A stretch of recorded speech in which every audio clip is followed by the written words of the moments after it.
দর্শক, রাজধানীর refer care হাসপাতালে চিকিৎসাধীন আছেন বিএনপি চেয়ারপারসন বেগম খালেদা জিয়া। সেখানকার সর্বশেষ খবর জানাতে আমাদের সাথে যুক্ত হচ্ছেন সহকর্মী শাহিদুজ্জামান সাকিব। সাকিব, খালেদা জিয়ার লন্ডন যাত্রা এবং তার শারীরিক অবস্থা সব মিলিয়ে নতুন কি তথ্য আপনার কাছে, কি সর্বশেষ খবর? জিয়ার শারীরিক অবস্থা এখনো পর্যন্ত অপরিবর্তিত রয়েছে, তবে লন্ডন যাত্রা নিয়ে কিন্তু এখন পর্যন্ত একটি অনিশ্চয়তা আমরা দেখতে পাচ্ছি। বিএনপির পক্ষ থেকে গতকালকে যেটি বলা হয়েছিল যে কাতার আমিরের যে এয়ার অ্যাম্বুলেন্স পাঠাবার কথা ছিল সেটি যান্ত্রিক ত্রুটির কারণে আসতেছে না। তবে কাতার সরকারের ব্যবস্থাপনায় আরেকটি যে অ্যাম্বুলেন্স সেটি আজকে আসবার কথা ছিল, আজকে সেটি আসলে আগামীকাল অর্থাৎ 7 ডিসেম্বর বেগম জিয়াকে লন্ডনে নেবার কথা ছিল। তবে এখন পুরো বিষয়টি একটি ধোঁয়াশার মধ্যে রয়েছে। এখন যেটি শোনা যাচ্ছে, বিএনপি চেয়ারপারসন বেগম জিয়াকে উন্নত চিকিৎসার জন্য লন্ডন নেয়ার যে তারিখ সেটি আগামী 9 ডিসেম্বর পুনর্নির্ধারণ করা হয়েছে, যদিও আনুষ্ঠানিকভাবে বিএনপির পক্ষ থেকে আমাদেরকে কোনো কিছুই জানানো হয়নি। মা, পিম্পল 5 দিনেই চলে যাবে। যাবে না মা। যাক, নিমের 5 অংশের পাওয়ারে 5 দিনেই দূর হবে পিম্পল। হিমালয়া পিউরিফাইং নিম ফেস ওয়াশ। এবং কাতার সরকারের ব্যবস্থাপনায় জার্মানি থেকে যে এয়ার অ্যাম্বুলেন্সটি আসবে সেটি আসবার কথা রয়েছে 10 ডিসেম্বর। কাজেই এখন পর্যন্ত যে বেগম জিয়াকে উন্নত চিকিৎসার জন্য লন্ডন নেবার কার্যক্রম পুরোটাই আসলে একটি অনিশ্চয়তার মধ্যে রয়েছে এবং সবকিছুই নির্ভর করছে বেগম জিয়ার শারীরিক কন্ডিশনের উপর। চিকিৎসকরা যদি আসলে বলেন যে এই মুহূর্তে তাকে বিদেশে নেওয়া সম্ভব, তাহলেই শুধুমাত্র নেওয়া হবে। এর মধ্যে অন্যান্য যে ব্যবস্থাপনা সবকিছুই এখন পর্যন্ত আসলে একটি অনিশ্চিত ভবিষ্যতের দিকেই রয়েছে। বিএনপি এবং অঙ্গ সংগঠনের নেতাকর্মীদের মধ্যেও কিন্তু বিষয়টি নিয়ে নানা ঘুরপাক, নানা প্রশ্ন যে আসলে আদৌ কি নেওয়া সম্ভব হবে কিনা, কিংবা তার শারীরিক কি অবস্থা রয়েছে এ নিয়েও এখন পর্যন্ত বিএনপির পক্ষ থেকে আনুষ্ঠানিকভাবে কোনো ব্রিফিং করা হয়নি। বিএনপি চেয়ারপারসনের ব্যক্তিগত চিকিৎসক ডাক্তার AZM জাহিদ হোসেন তিনি সর্বশেষ যে ব্রিফিং করেছিলেন সেখানে তিনি বলেছিলেন যে বেগম জিয়ার শারীরিক অবস্থা অপরিবর্তিত রয়েছে। এর মধ্যেই বেগম জিয়ার পুত্রবধূ লন্ডন থেকে ডাক্তার জুবাইদা রহমান তিনি এসেছেন। তিনি লন্ডন থেকে এয়ারপোর্ট হয়ে সরাসরি এভার কেয়ার হাসপাতালে এসেছিলেন। সেখানে তিনি এসে বিশেষজ্ঞ যে চিকিৎসক টিম রয়েছে তাদের সঙ্গে তিনিও তার শারীরিক অবস্থা পর্যবেক্ষণ করেছেন। এরপরে তিনি গতকাল রাতে আরও একবার এসেছিলেন। আজকে বেলা 2টার পর এখানে আসবার কথা রয়েছে।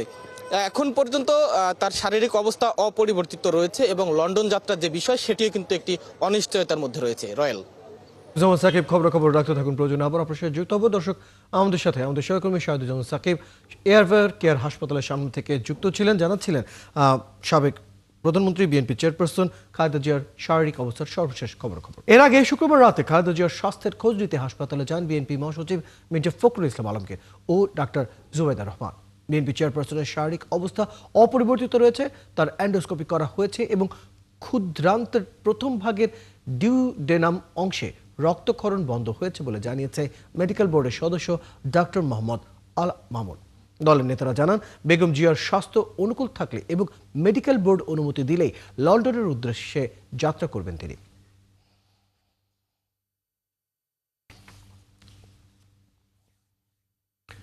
চিকিৎসার জন্য আবারও দেশের বাইরে যাচ্ছেন বিএনপি চেয়ারপারসন বেগম খালেদা জিয়া। একই সাথে এখনো লন্ডনে অবস্থান করছেন তারেক রহমান। এর কি প্রভাব পড়তে পারে রাজনীতিতে? একজন গবেষক মনে করেন, খালেদা জিয়ার অনুপস্থিতিতে কিছুটা সমস্যা হতে পারে রাজনীতিতে, যদিও গবেষক ও নেতারা মনে করেন সেই ধকল কাটাতে তারেক রহমান বড় ভূমিকা রাখবেন। সুফিয়ান ফারবির প্রতিবেদন।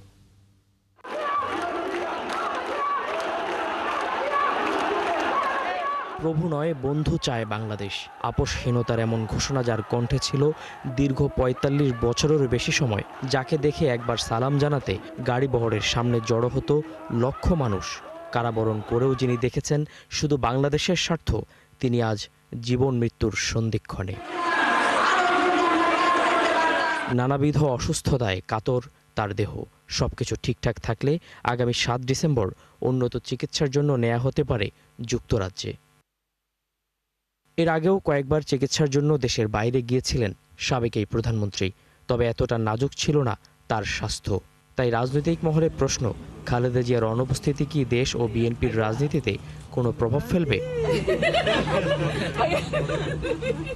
জিয়াউর রহমানের উপর পিএইচডি ডিগ্রি লাভ করা ও বেগম খালেদা জিয়া এবং তারেক রহমানকে নিয়ে একাধিক গ্রন্থের এই লেখকের মতে রাজনীতিতে কিছুটা প্রভাব পড়বে এটা অস্বীকারের সুযোগ নেই।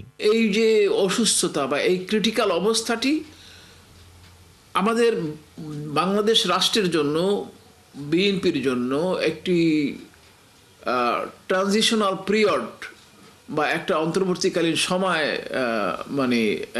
তৈরি করেছে, যেটি স্বস্তিকর নয়, অস্বস্তির, অশান্তির এবং খুব কষ্টের সময়। তবে ৮ বছর ধরে রাজনীতিতে তারেক রহমানের শক্ত উপস্থিতি দলটিকে বড় ধরনের ঝুঁকি থেকে বাঁচাবে বলেও মনে করেন তিনি। বেগম খালেদা জিয়া জেলে যাওয়ার পরে যেভাবে তারেক রহমানের উপর নেতৃত্ব বর্তেছে এবং গেল কয়েক বছর ধরে তিনি নেতৃত্বের যে ধারাবাহিকতা, যে উত্তরাধিকার যেভাবে পরিচালনা করেছেন, সেটি মোটামুটিভাবে স্বস্তির। এখন হঠাৎ করেই বেগম খালেদা জিয়ার অনুপস্থিতি হয়তো কষ্টকর হবে, কিন্তু সেই কষ্টকে সামলে নেওয়ার মতো অবস্থা তৈরি হয়েছে বলেই আমি বিশ্বাস করি। বিএনপির তৃণমূল নেতাদের সাথে সম্পর্ক তৈরি করেই রাজনীতি শুরু করেন তারেক রহমান। এই বিশেষ কারণেই ভারপ্রাপ্ত চেয়ারম্যানের উপর অগাধ আস্থা দলটির নেতাদের। ছেলে তারেক রহমান সাহেব অত্যন্ত সুষ্ঠু এবং সুন্দরভাবে মানুষের পাশে থেকে দল পরিচালনা করছেন। সুতরাং আমাদের নেত্রী বিদেশে কয়েকদিনের জন্য চিকিৎসার জন্য গেলে দলের কোনো একটা বিপরীত কোনো কিছু হবে বলে আমি বিশ্বাস করি না, কারণ আগেও আমাদের নেত্রী অনেকবার দেশের বাইরে চিকিৎসার জন্য গেছেন এবং ইনশাল্লাহ সুস্থ হয়ে ফিরে এসছেন। আমি আশা করতেছি এইবারও উনি সুস্থ হয়ে ফিরে আসবেন আমাদের মাঝে। এই ১৭ বছরে দেখেন যে একটা নেতাকর্মী আপনার অন্য কোনো দলে গেছে। বেগম খালেদা জিয়ার অনুপস্থিতিতে তারেক রহমানের নেতৃত্বের উপর শতভাগ আস্থা আছে বিএনপির সর্বস্তরের নেতাকর্মীর। এ বিষয়ে সন্দেহের অবকাশ নেই বলেও জানান তিনি। একটি নিরপেক্ষ এবং অবাধ নির্বাচন করা সম্ভব হয়। সুফিয়ান ফারাবি, ৭১, ঢাকা। ঐতিহাসিক স্বৈরাচার পতন দিবস আজ। ১৯৯০ সালের এই দিনে প্রবল গণ আন্দোলনের মুখে পতন ঘটে স্বৈরশাসক হুসেইন মোহাম্মদ এরশাদের। অবসান ঘটে দীর্ঘ ৯ বছরের স্বৈরশাসনের। মুক্তি পায় গণতন্ত্র। রাজনৈতিক দল ও সামাজিক ও সাংস্কৃতিক সংগঠনগুলো নানা কর্মসূচির মাধ্যমে দিবসটি পালন করে। ১৯৮২ সালের ২৪ মার্চ তৎকালীন সেনাপ্রধান HM রাশেদ সামরিক আইন জারির মাধ্যমে ক্ষমতা দখল করেন। আওয়ামী লীগ, বিএনপি ও বামপন্থী দলগুলো একটানা এরশাদ বিরোধী আন্দোলন চালিয়ে যায়। কোনো জোটে না থাকলেও এরশাদ বিরোধী আন্দোলনে অংশগ্রহণ ছিল জামাতে ইসলামেরও। দীর্ঘ স্বৈরাচার বিরোধী আন্দোলনে প্রাণ হারান নূর হোসেন, ডাক্তার মিলন সেলিম, দেলোয়ার, তাজুল সহ অনেকেই। এরশাদ পতনের পর ১৯৯১ সালে নির্বাচনে জয়ী হয়ে খালেদা জিয়ার নেতৃত্বে সরকার গঠন করে বিএনপি।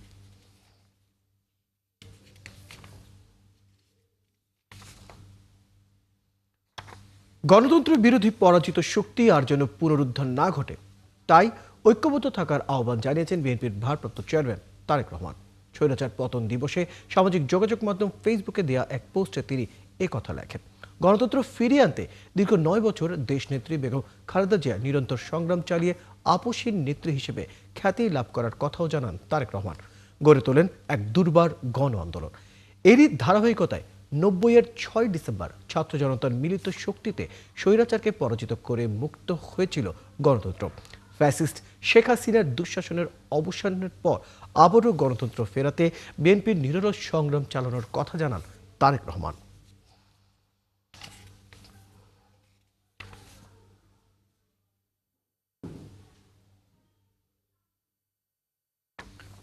রাজধানীর আগারগাঁওয়ে একটি বাসায় গ্যাস লাইনের লিকেজ থেকে বিস্ফোরণের ঘটনায় নারী শিশুসহ একই পরিবারের ৬ জন দগ্ধ হয়েছেন। সকালে ৮:৩০ দিকে দগ্ধদের ঢাকা মেডিকেলের বার্ন ইউনিটে নিয়ে এলে চিকিৎসা শুরু হয়। এদের মধ্যে মনিরা নামে এক অন্তঃসত্ত্বা নারীর শরীরে ৮% পুড়ে গেছে। চিকিৎসকরা জানান বাকিদের অবস্থাও গুরুতর। স্বজনরা জানান ভোর 4:30টার দিকে হঠাৎ গ্যাসের লাইন বিস্ফোরণ ঘটে। পরিবারের সদস্যদের চিৎকার প্রতিবেশীরা উদ্ধার করে তাদের হাসপাতালে নিয়ে যায়। দর্শক, ঢাকা মেডিকেলের বার্নি ইউনিটে আছেন সহকর্মী সাজিদ সরকার, সরাসরি যুক্ত হচ্ছেন আমাদের সাথে। সাজিদ, হাসপাতাল কর্তৃপক্ষ কি বলছে এবং দগ্ধ যে ৬ জন রয়েছে তাদের পরিস্থিতি কেমন দেখছেন এবং কি সর্বশেষ তথ্য রয়েছে? ফয়সাল, এই একই পরিবারে 6 জন না সরে 7 জন দগ্ধ হয়েছেন এবং একই সাথে পার্শ্ববর্তী আরও একজন, মোট 8 জন, একই ঘটনায় 8 জন দগ্ধ হয়েছেন এবং এই 8 জনের মধ্যে বার্ন ইউনিটে এখন পর্যন্ত 2 জনের চিকিৎসা হয়েছে। আমরা দেখছি যে তারা 2 ভাই এবং তাদের আরও 2টি ছোট ভাই রয়েছে, তারা দগ্ধ এবং এদের মধ্যে একজন নারী রয়েছেন, তিনি গর্ভবতী, 34 সপ্তাহের তিনি গর্ভবতী। তাকে ইতিমধ্যেই প্রাথমিক চিকিৎসা দিয়ে গাইনি বিভাগে রাখা হয়েছে। তাদের যেটি বক্তব্য, প্রায় 1 মাস ধরে তাদের বাসায় গ্যাস লাইনে তারা শব্দ গন্ধ পাচ্ছিলেন এবং গ্যাস বের হওয়ার কিছু শব্দ পাচ্ছিলেন। এই বিষয়গুলো নিয়ে তারা কিন্তু কথা বলেছেন বাড়িওয়ালার সঙ্গে, কিন্তু এরপরেও বাড়িওয়ালার পক্ষ থেকে এটি মেরামতের কোনো উদ্যোগ নেওয়া হয়নি, তিতাসকে জানানোর উদ্যোগ নেওয়া হয়নি, যার ফলে কিন্তু এই যে বিস্ফোরণ, বড় ধরনের এই বিস্ফোরণের কিন্তু এই ঘটনাটি ঘটেছে। আর এর ফলে এখন পর্যন্ত এই 7 জন দগ্ধদের মধ্যে আমরা যাদেরকে দেখছি তাদের 2 ভাই রয়েছে এবং তাদের মা ইতিমধ্যেই চিকিৎসা এবং অপারেশন থিয়েটারে সেখানে চিকিৎসা নিয়ে রাখা হচ্ছে। আমরা একটু কথা বলবো, আসলে কিভাবে ঘটনাটি ঘটেছিল। আমরা সবাই রাত্রে ঘুমাইছিলাম, যখন ভোর 5টা বাজে তখন আমার আম্মু উঠে রান্না করে সব সময়। তো ভোর 5টার সময় আমার আম্মু উঠে রান্না করতেছিল, তো রান্না করার সময় হঠাৎ করে গ্যাস ব্লাস্ট হয়ে ঘরের ভিতরে আগুন ধরে যায়। তখন আমরা ঘুম থেকে উঠে পড়ি, উঠে থেকে পুরো ঘর একদম আগুন হয়ে গেছে। তো আগুন হয়ে গেলে আমরা তো আতঙ্কে ছিলাম, আমরা সবাই দৌড়াদৌড়ি করে বাইরে বের হয়ে আসি। বের হয়ে আসার পরে আমাদের আশপাশে যত লোকজন ছিল ওনারা আসে আগুন নিবানোর চেষ্টা করে। এখন তারপর আমাদের বোন জামাই ছিল, আমাদের দুলা ভাই, উনি আমাদেরকে, আরও একজন লোক ছিল, আমাদেরকে হসপিটালে নিয়ে আসে। আসিফ নামে আছে তারই বড় ভাই, তার স্ত্রী এখন গাইনি বিভাগে রয়েছেন। কি অবস্থা, ডাক্তার কি বলছে? ডাক্তার আমি শুনি না কি অবস্থায় আছে, অনেক ধরে নিয়ে গেছে। বলছিল যে তখন যখন দেখছি পড়ে গেছিল, বাম হাতটা পড়ে গেছিল পুরোটা, এটা আপনার আপাতত ব্যান্ডেজ করে রাখছে, আর বাম পাটা পড়ে গেছে, এটা ব্যান্ডেজ করে রাখছে। আমার আব্বু আম্মুর, আমার বিশেষ করে আমার আম্মুর একটু ক্রিটিক্যাল অবস্থা, সে অপারেশন থিয়েটারে আছে। আমার আব্বুরও আপনার ডান হাতে পুরোটা প্লাস্টার করতে হয়েছে, আবার পা, হাত, তারপরে গলার পিছন দিয়ে সব পড়ে গেছে। ধন্যবাদ। ফয়সাল, আপনি শুনছিলেন তাদের বক্তব্য, তারা আহত হয়ে এই মুহূর্তে তাদের প্রাথমিক চিকিৎসা, আসিফের শরীরের প্রায় 15% পুড়েছে, তার ছোট ভাই। সরকার, আপনি খবর রাখতে থাকুন, পরবর্তীতে প্রয়োজনে আবার আপনার সাথে যুক্ত হবো। দর্শক, আমাদের সাথে যুক্ত ছিলেন আমাদের সহকর্মী সাজিদ সরকার, জানাচ্ছিলেন রাজধানীর আগারগাঁওয়ে একটি বাসায় গ্যাস লাইনের লিকেজের থেকে বিস্ফোরণ ঘটে নারী সহ একই পরিবারের 6 থেকে 8 জন দগ্ধ হয়েছেন, সেই বিষয়ে সর্বশেষ তথ্য জানছিলাম। দর্শক, ঢাকা বিশ্ববিদ্যালয়ে 2025-26 শিক্ষাবর্ষের ব্যবসায় শিক্ষা ইউনিটের ভর্তি পরীক্ষা অনুষ্ঠিত হয়েছে আজ। পরীক্ষার খবর নিয়ে আমাদের সাথে যুক্ত হচ্ছেন সহকর্মী সুমন মাহমুদ।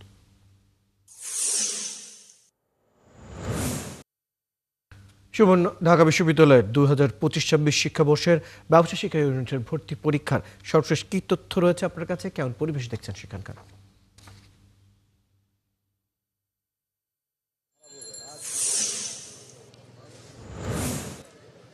রয়্যাল, আপনাকে ধন্যবাদ। রয়্যাল, যে কথাটি বলছিলেন যে 2025-26 সালের ব্যবসা অনুষদে যে ভর্তি পরীক্ষা রয়েছে, সেই ভর্তি পরীক্ষা আজকে ঠিক সকাল 11টার সময় শুরু হয়েছে।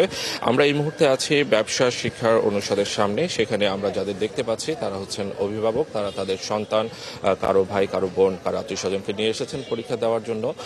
এই মুহূর্তে তাদের একটি ভিড় আমরা লক্ষ্য করছি। ভিতরে পরীক্ষা চলছে, বাহিরে তাদের যে অভিভাবকরা আছেন, অভিভাবকরা তারা অপেক্ষা করছেন, তারা পরীক্ষা দিয়ে বের হবেন এবং তারা তাদেরকে আবারও রিসিভ করে নিয়ে যাবেন। আমরা যে বিষয়টি জানি যে এবার যে 4টি বিশ্ববিদ্যালয়, ঢাকা বিশ্ববিদ্যালয় বাদে আরও 4টি বিশ্ববিদ্যালয় রয়েছে, চট্টগ্রাম, খুলনা, রংপুর এবং রাজশাহী বিশ্ববিদ্যালয় একযোগে কিন্তু এই পরীক্ষাটি অনুষ্ঠিত হচ্ছে।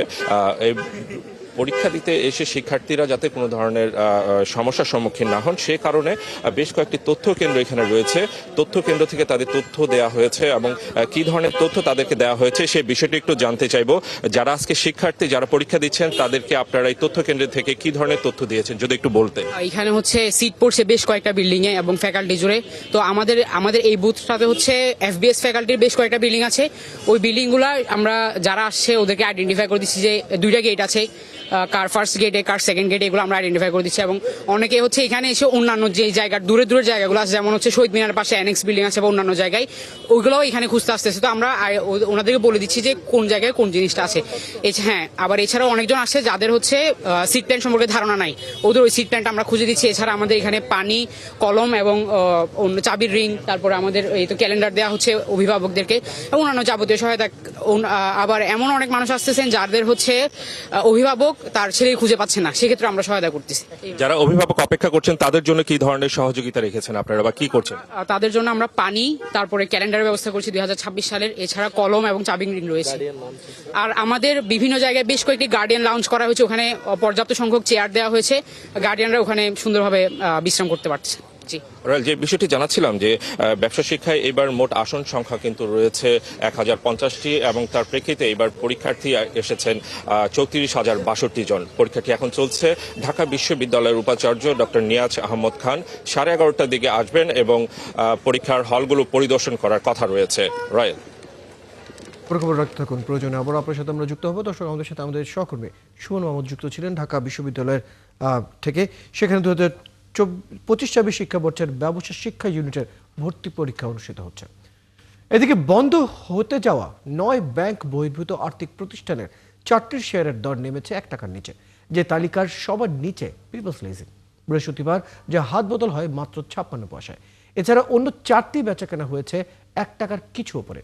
ডিএসসির তথ্য অনুযায়ী সব মিলে এই ধরনের অতি দুর্বল প্রতিষ্ঠান 10টি, যা দ্রুত বন্ধের পক্ষে সংশ্লিষ্টরা। মেজবা হাসানের রিপোর্ট। ব্যাংক বহির্ভূত আর্থিক প্রতিষ্ঠানগুলোর মধ্যে দীর্ঘদিন ধরে গ্রাহক আস্থায় ছিল পিপলস লিজিং, কিন্তু আওয়ামী আমলে পিকে হালদার সহ একাধিক ব্যক্তির অনিয়ম দুর্নীতিতে এখন ডুবতে বসেছে কার্যক্রম। অবস্থা এতটাই শোচনীয় যে সবশেষ কোম্পানিটির প্রতিটি শেয়ার লেনদেন হয় মাত্র 54 পয়সায়, অথচ 1 বছর আগেও তা ছিল 3.25 টাকার উপরে। ঢাকা স্টক এক্সচেঞ্জের তথ্য অনুযায়ী বর্তমানে 1 টাকার নিচে লেনদেন হওয়া কোম্পানির সংখ্যা 4টি, যার সবগুলোই সম্প্রতি বন্ধের সিদ্ধান্ত হয়েছে কেন্দ্রীয় ব্যাংকের বিশেষ সভায়। পিপলস লিজিং এর বাইরে অন্য 3টি হলো ফারিস্ট ফাইন্যান্স, প্রিমিয়ার লিজিং ও ইন্টারন্যাশনাল লিজিং।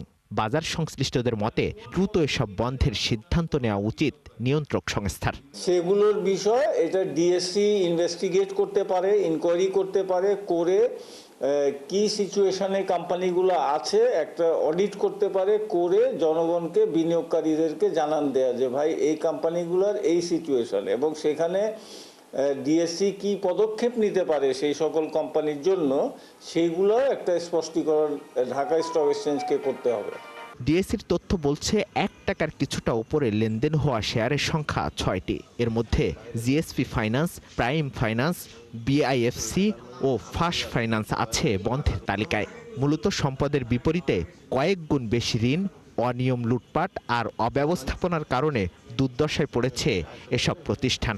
গত 10 বছরে শোষিত হয়েছে সেটা জানে, সবাই জানে। পিপলস লিজিং আরো কি কি আছে না, ওই যে কি কি কে জানে ফিকে হাওলাদারটা নিয়ে গেছে না, ওগুলো তো কিছু আছে।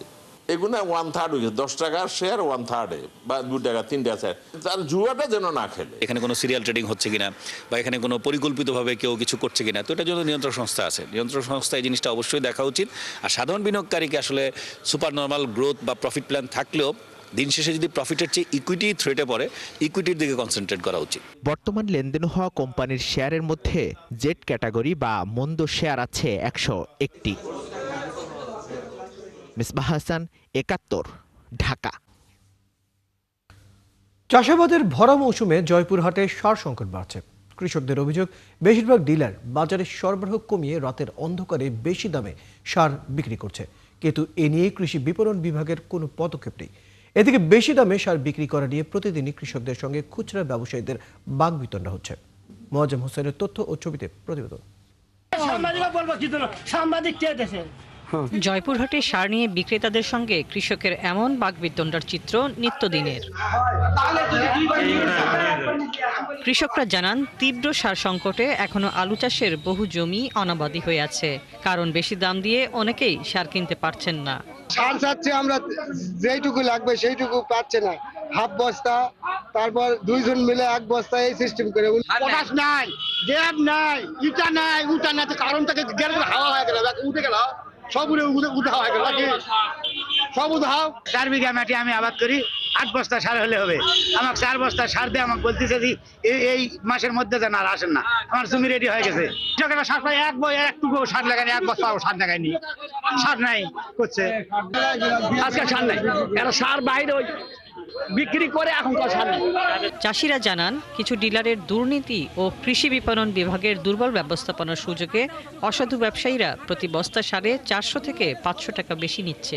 সারের সমস্যা, 1200 টাকা বস্তা সার, আপনার 1700-1800 টাকা বস্তা, তাও চোরাই ভাবে। আমরা খুব বিপদের মধ্যে এবছর করে আছি, খুব মহা বিপদ, আমাদের চলাই কঠিন হয়ে গেছে। কৃষকদের অভিযোগ, সরবরাহ বন্ধ রেখে বাজার নিয়ন্ত্রণ করছেন কোনো ডিলার।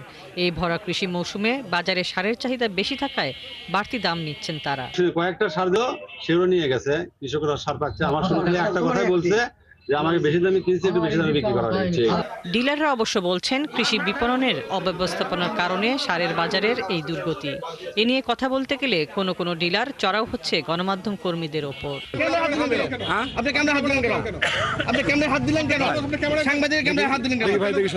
এখানে আরো যে 7টা ডিলার আছে, আমি সহ 8টা মনে হয়, এই 8টা ডিলার সহ এই আরো বাকি যে 7 জন, বাকি 7 জন কোথায় সারগুলো দিচ্ছে, কার কাছে দিচ্ছে, এটা একটু আমার আবেদন থাকলো, জি, খুঁজে দেখার জন্য। সমস্যা সমাধানে কৃষি বিভাগ থেকে কোনো ত্বরিত পদক্ষেপ দেখা যায়নি। তবে তারা বলছেন, অতিরিক্ত দামে সার বিক্রির প্রমাণ পেলে কঠোর ব্যবস্থা নেওয়া হবে। কিছু কিছু খুচরা ব্যবসায়ী আমাদের বিসিএসসি বা বিএলসি ডিলারের কাছ থেকে সার নিয়ে তারা বিভিন্ন সময় কিছু অনিয়মের সাথে জড়িয়ে পড়ছে, বিশেষ করে দামের ক্ষেত্রে। আমরা তাদেরকেও মনিটরিং রাখছি, কিন্তু তাদের সংখ্যাটা বেশি হওয়ার কারণে সবসময় হয়তো আমরা তাদের পর্যন্ত পৌঁছতে পারি না, তার আগেই তারা এই কাজটি করে সরে পড়ে। এই মুহূর্তে জয়পুরহাটে আলু ছাড়াও চাষাবাদ হচ্ছে গম ও শীতকালীন সবজির। হাসিবা আলী বর্ণা, 71।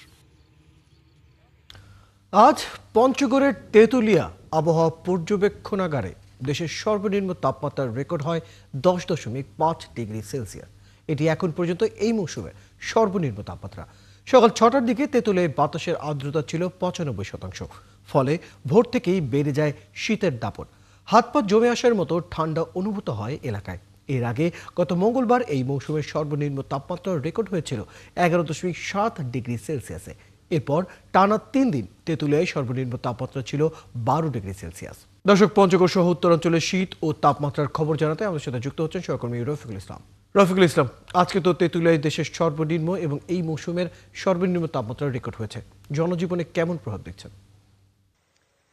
ফয়সাল, ধন্যবাদ আপনাকে। আপনি জানেন যে আজকে সর্বনিম্ন তাপমাত্রা সকালে এটা রেকর্ড করা হয়েছিল 10.5 ডিগ্রি সেলসিয়াস, অর্থাৎ এই শীত মৌসুমে বলা চলে যে আজকে তাপমাত্রা সর্বনিম্ন। তবে এর আগে গত 2 সপ্তাহ তাপমাত্রা ছিল 12 থেকে 13 ঘরে, কিন্তু তবে হঠাৎ করেই আপনার প্রায় 1.5 ডিগ্রি 2 ডিগ্রি সেলসিয়াস নিচের দিকে নেমে এসেছে। তবে এই অঞ্চলে একটা দরিদ্র জনগোষ্ঠী আছে, 2 লক্ষ প্রায় শ্রমিক রয়েছেন, পাথর শ্রমিক, নদী থেকে পাথর উত্তোলন করে, পাথর কোয়ারি, এছাড়া চা শ্রমিক রয়েছেন। আসলে শীত আসলে সাধারণত এই শ্রমিকগুলো একটু বেশি দুর্ভোগে পড়ে যায়, কারণ তারা শীত কষ্ট করে তাদেরকে কাজে যেতে হয়। আবার কখনো কখনো যদি খুব অতিরিক্ত কুয়াশা থাকে, সেই সময়টা কিন্তু তারা কাজে বের হতে পারে না। ফলে একটা অংশ দেখা যায় যে শীতে প্রায় যদিও 3 মাস শীত থাকে, এর মধ্যে দেখা যায় যে 2 মাসেই কিন্তু সাধারণত এই শ্রমিকগুলো একটুখানি খুব কষ্টের মধ্যে পড়ে, বিশেষ করে রাত যাপনও করতে তাদের কিন্তু খুব কষ্ট হয়। তো এক্ষেত্রে জেলা প্রশাসনের পক্ষ থেকে আসলে শীত বস্ত্র যে বিতরণের অবস্থা, শীত বস্ত্র বিতরণ, সেটা কিন্তু প্রক্রিয়া শুরু হয়ে গেছে। তবে এখানে 2 লক্ষ শ্রমিকের মধ্যে মাত্র এখানে সর্বসাকুল্যে দেখা হয় যে 50 থেকে 60 হাজার কিন্তু কম্বল দেওয়া হয়। পরে কিন্তু 1.5 লক্ষ শ্রমিক মানুষ, গরিব শ্রমিক আছে, তারা কিন্তু আসলে বঞ্চিত হয়ে যায়। ফলে এবার সরকারের প্রতি দৃষ্টি আকর্ষণ করছেন এবং জেলা প্রশাসনের প্রতি দৃষ্টি আকর্ষণ করছেন যেন এই শ্রমিকগুলো যেন বঞ্চিত না হয়, কারণ প্রতি বছরেই কিন্তু তাদের কিন্তু শীতের একটা দুর্ভোগ পোহাতে হয়। এছাড়াও যে আপনার কৃষি শ্রমিক আছে, তারাও কিন্তু আসলে দুর্ভোগের মধ্যে পড়ে যায়। তবে বর্তমান আসলে এইবার একটু ব্যতিক্রম গেছে যে আসলে ডিসেম্বর মাসে যে পরিমাণ শীত হওয়ার কথা ছিল শুরুতেই, কিন্তু সে পরিমাণ শীতটা কিন্তু নাই। তবে শীতটা কিন্তু ইতিমধ্যেই শুরু হয়ে গেছে, তাপমাত্রা সেভাবে কিন্তু কিন্তু কমতে শুরু করেছে। তবে আবু অফিসের সাথে আমরা কথা বলেছি, আবু অফিস আমাদের যেটা জানিয়েছেন যে হয়তো ডিসেম্বরের মাঝামাঝি পর থেকেই এখানে সাধারণত মৃদু থেকে মাঝারি ধরনের শৈত্যপ্রবাহ বয়ে যাওয়ার সম্ভাবনা রয়েছে। এদিকে জেলা প্রশাসনের সাথে কথা বলেছি, জেলা প্রশাসন বলেছে এ পর্যন্ত প্রায় 30 লক্ষ টাকার কম্বল বিতরণ করা হয়েছে পাঁচটা ইউনিয়নে, পাঁচটা উপজেলায়, উপজেলা প্রশাসনের মাধ্যমে।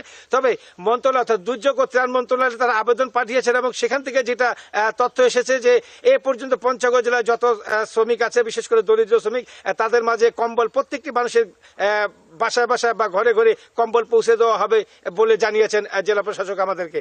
তো এই ছিল আমার কাছে সর্বশেষ শীতের খবর। ধন্যবাদ রফিকুল ইসলাম, খবর রাখতে থাকুন। দর্শক, আমাদের সাথে পঞ্চগড় থেকে উত্তরাঞ্চলের শীত এবং তাপমাত্রার খবর জানাচ্ছেন সহকর্মী রফিকুল ইসলাম। এদিকে ভূমিকম্পের পর ঝুঁকিপূর্ণ খুলনার পুরাতন জেলা কারাগার থেকে বন্দীদের নতুন কারাগারে সরিয়ে নিয়েছে কারা কর্তৃপক্ষ। বন্দীদের পাশাপাশি ব্যারাকগুলো অতি ঝুঁকিপূর্ণ হওয়ায় কারারক্ষীদেরও সরিয়ে নেওয়া হচ্ছে। কারা কর্তৃপক্ষ বলছে 113 বছরের পুরনো কারাগারের প্রতিটি ভবন ঝুঁকিপূর্ণ। এদিকে পুরাতন কারাগার সংস্কারে প্রয়োজনীয় পদক্ষেপ নিতে গণপূর্তকে চিঠি দিয়েছে খুলনার জেল সুপার। বিস্তারিত কনক রহমানের প্রতিবেদনে। 21শে নভেম্বর ভূমিকম্পের পর বন্দীদের সুরক্ষায় খুলনার পুরাতন কারাগার থেকে নতুন কারাগারে স্থানান্তরের কাজ শুরু করে কারা কর্তৃপক্ষ। গেল 2 সপ্তাহে নতুন কারাগারে 912 জন হাজতি ও কয়েদিকে সরিয়ে নেওয়া হয়েছে। কারা কর্তৃপক্ষ আরও জানায়, কারাগারের ভেতর ছোট বড় প্রায় সব অবকাঠামোই জীর্ণশীর্ণ। একাধিক কক্ষের পলেস্তরা খসে দেখা যাচ্ছে লোহার রড, ভাঙাচোরা জানালা দরজা। ভবনগুলোর বাইরের চিত্র আরও ভয়াবহ। এরকম কোন সময় ভেঙে পড়ে,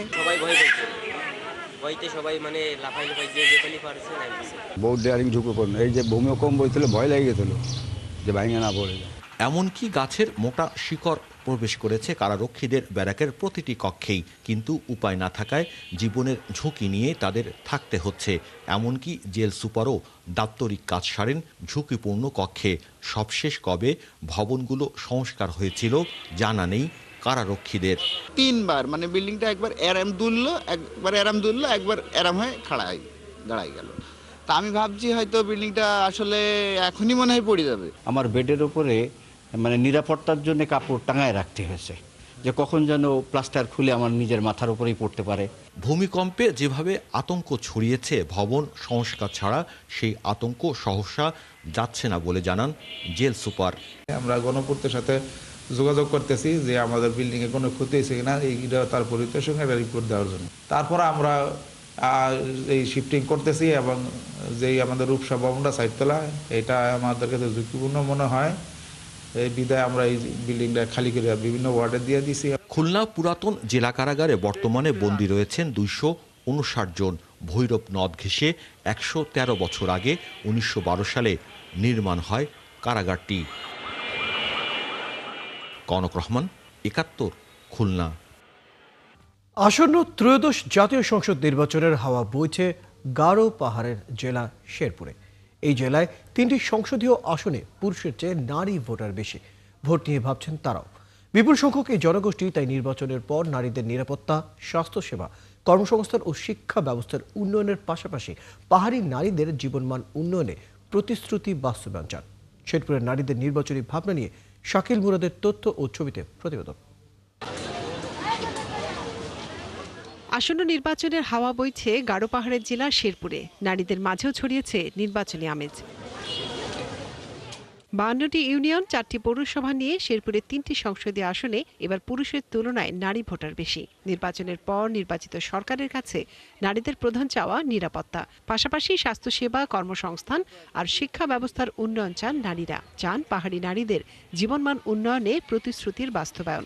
মেয়েরাও পিছনে কোনো বিষয় এখন বর্তমানে মেয়েরা পিছনে, তো আমাদের আরেকটু সুযোগ দিলে, আমাদের আরেকটু স্বাধীনতা বা নিরাপত্তার সুযোগটা দিলে মেয়েরা আরো অনেক দূর আগে যাবে। আমাদের এটাই প্রত্যাশা যে আমাদের যেই এবার প্রার্থী হোক বা যেই আসুক, আমাদের মেয়েদের এই বিষয়গুলো যাতে লক্ষ্য করা। একজন নারী যদি আসে তাহলে নারীদের সমস্যা বুঝতে পারবে, তাদের সমস্যাগুলোকে জানার চেষ্টা করবে এবং কি নারীদের জন্য অনেক কিছু করবে। সামাজিক, পারিবারিক সব ক্ষেত্রে যেন সব ধরনের অ্যাবিউজ হ্রাস করা হয়, এর জন্য যেন সঠিক স্টেপ নেওয়া হয়। এইবারই প্রথম আমরা নিজের ইচ্ছায় স্বেচ্ছায় আমরা ভোট দিতে পারবো সেক্ষেত্রে আমরা চাবো যে শেরপুরে ভালো কেউ আসুক, যে শেরপুরের উন্নত করবে এবং শেরপুরকে আরো এগিয়ে নিয়ে যাবে। এবারে নির্বাচনে যোগ্য ব্যক্তিকে বেছে নেওয়ার কথা জানান নারী ভোটাররা। এলাকার উন্নয়নের পাশাপাশি নারীদের উন্নয়নে কাজ করবে এমন প্রতিনিধি চান তারা। শেরপুর জেলা একটা অনুন্নত জেলার মধ্যে একটি, যেখানে কোনো মেডিকেল কলেজ নেই, কোনো বিশ্ববিদ্যালয় নেই,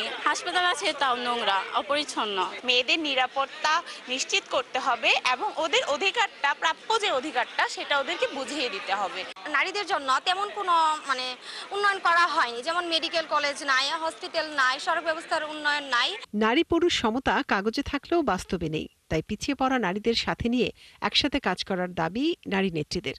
এই সংসদের কাছে প্রত্যাশা থাকবে নারী এবং পুরুষের সমতা মিলে যে যে কাজ করতে পারে, বিশেষ করে নারীরা, তাদেরকে সেইভাবে কর্মক্ষম তৈরি করা। তাহলে আমাদের সোনার বাংলা হবে, তাহলে আমাদের স্বনির্ভর বাংলাদেশ হবে, তাহলে আমরা আন্তর্জাতিক বিশ্ববাজারে আমরা মাথা উঁচু করে দাঁড়াতে পারবো। শেরপুরে ৩টি আসনে মোট ভোটার 12,84,383 জন। এর মধ্যে নারী ভোটার রয়েছেন 6,49,156 জন।